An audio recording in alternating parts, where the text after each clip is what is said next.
જય માતાજી, જય શ્રી કૃષ્ણ. નમસ્તે દોસ્તો, સ્વાગત છે તમારું આપણી YouTube ચેનલમાં. હું છું નિમલ પ્રિયાંશી અને આજે આપણી સાથે છે લીલાબેન ચાંદલી કરીને ચાંદલીનું ગૌરવ કે જે સત્સંગ મંડળ ચલાવે છે.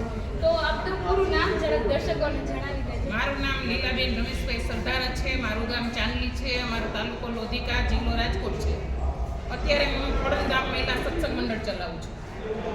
સત્સંગ મંડળ, સત્સંગ શબ્દ સાંભળીને જ મગજમાં આપણે તબલા બધું વાગવા માંડે ને, તો હું આપણને પૂછવા માંગીશ કે સત્સંગ મંડળ આપણે કેટલા વર્ષથી ચલાવો છો? હું બેન 20 વર્ષથી ચલાવું છું. 5 વર્ષની હતી તે દિવસથી મેં આ બધું ચાલુ કર્યું છે, કારણ કે મને આ સંગીતનો શોખ બહુ હતો. અત્યારે મારી પાસે હાર્મોનિયમ, સાઉન્ડ સિસ્ટમ બધું મારી પાસે છે.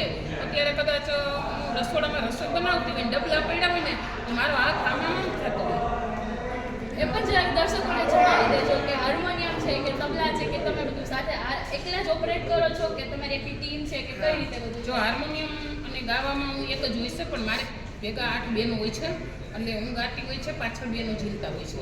અને અમારે વર્ષમાં 200 થી 125 પ્રોગ્રામ કરી છે, ગામમાં, બહાર ગામમાં, આજુબાજુના ગામની અંદર બધી અમે મોટા મોટા પ્રોગ્રામ કરી છીએ. અને આ સત્સંગ મંડળ ચલાવું.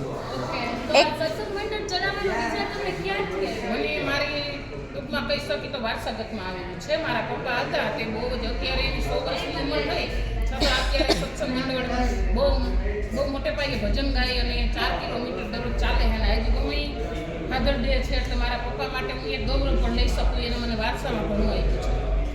100 વર્ષના આમના ફાધર છે અને 100 વર્ષની ઉંમરે એ જો એ ગાઈ શકતા હોય અને કરતા હોય તો ખરેખર કહેવાય ને કે મોઢના ઈંડા ચિતરવા ના પડે.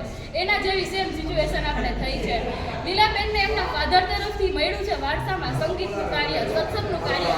તો અત્યારે હું તમને કહેવા માંગીશ કે જરાક આપણા દર્શકોને તમે બેક કરી સત્સંગના ગીતના ભજનના બોલીને સાંભળાવો. હા, દર્શકોને તો જો કે લીલાબેન ચાંદલી યુટ્યુબ ચેનલ મારી હાલે જ છે, બધા સાંભળે જ છે યુટ્યુબ ઉપર. તમારે બહુ આમ વિનંતી છે એટલે હું ખાલી એક કડી સંભળાવીશ. એ રંગ રસિયો રૂપાળો રંગ રેલિયો, તે ઘેર જાઉં ગમતું નથી. હે મારી માથે છે જમનાજીની હેલ રે, ઘેર જાઉં ગમતું નથી. બેન, આવા 200 થી 125 પ્રોગ્રામ વર્ષમાં બિનસ્વાર્થ છે. એટલે કોઈ જાતનો એમાં મારો સ્વાર્થ પરમાર્થની અંદર બધો પૈસો આપું અને આ 200 થી 125 પ્રોગ્રામ વર્ષમાં કરું છું.